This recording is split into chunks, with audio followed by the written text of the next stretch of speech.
Hey film friends, I'm Nick Furman. This is Furman on Film. Welcome to the channel.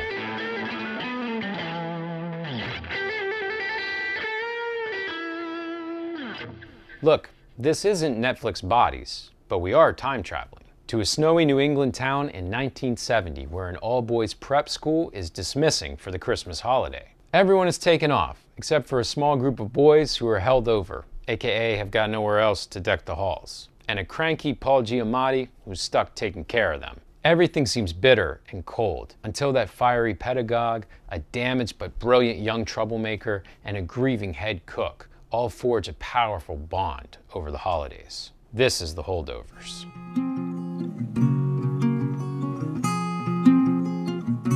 Well, here's a crazy one for you guys. There really aren't a ton of deeper themes in this movie. Beyond, a story about sad, hurting people carrying deep past pain and buried trauma, and the formation of an unlikely bond and found family. This is simply a they don't make them like they used to warm picture that's destined to be a Christmas classic. Its themes are brought through as much in how it's made as anything else. This is a 70s period piece that's made to look like an actual film from that era. So the movie was shot digitally, but it's given this artificial grain and even some fake scratches to make it look like it was made on film. The editing uses a series of steady shots and dissolves, which are not really in vogue now at all, but would have been right at home in the past. Then there's the super folksy soundtrack, the font style of the credits. All of this signals a simpler, much more straightforward time of storytelling. The Holdovers recalls Dead Poets Society and other prep school movies, the 70s flicks of Hal Ashby, and a host of other sad people finding solace in each other pictures. Look, Giamatti is on a total heater here. His Paul Hunham is both stringent and pedantic, quoting the classics at this rapid-fire pace with all this haughty sarcasm. This is an example of writing being perfectly paired with one actor.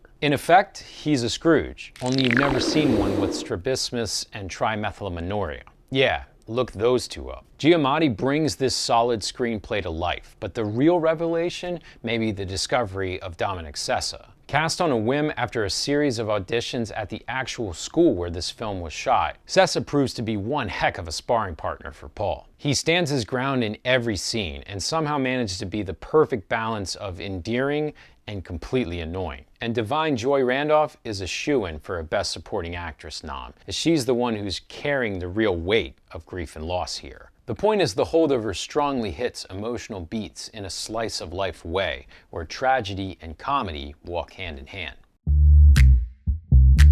Okay, let's move on to some things I liked a little bit less. Well, the obvious dig on the Holdovers is that it's a story that lacks ambition. There are no big swings here or groundbreaking storytelling. The film is of course riddled with cliches and perhaps derivative even to a fault. But Payne, the director, would acknowledge all of this and say this is precisely the kind of story he wanted to tell. For me personally, I just really wanted to see the Alexander Payne version of this screenplay. I mean, here's a guy who created characters like Tracy Flick in Election, and whose films, like The Descendants and Nebraska, are filled to the brim with acerbic wit and aren't afraid to dip into darker themes. Instead, here we have David Hemmingson, and he's definitely found his own powerful notes of grief and touching truths. But if you look just for a second at the broader context of the world of these characters, Vietnam is just kind of lingering in the background of this movie, and other themes like alcoholism, mental illness, and profound loneliness are just lightly touched on. I just can't help but wonder how Payne may have shaped the material differently. But on the other hand, then maybe we wouldn't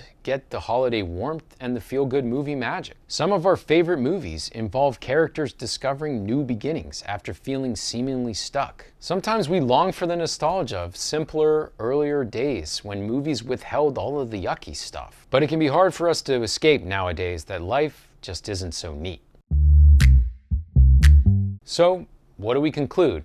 The Holdovers is a beautifully bittersweet portrayal of three shipwrecked people who find meaning in each other. A movie full of smart dialogue rendered in rock-solid performances. And ultimately, with its throwback feel, a touching new addition to the Christmas canon.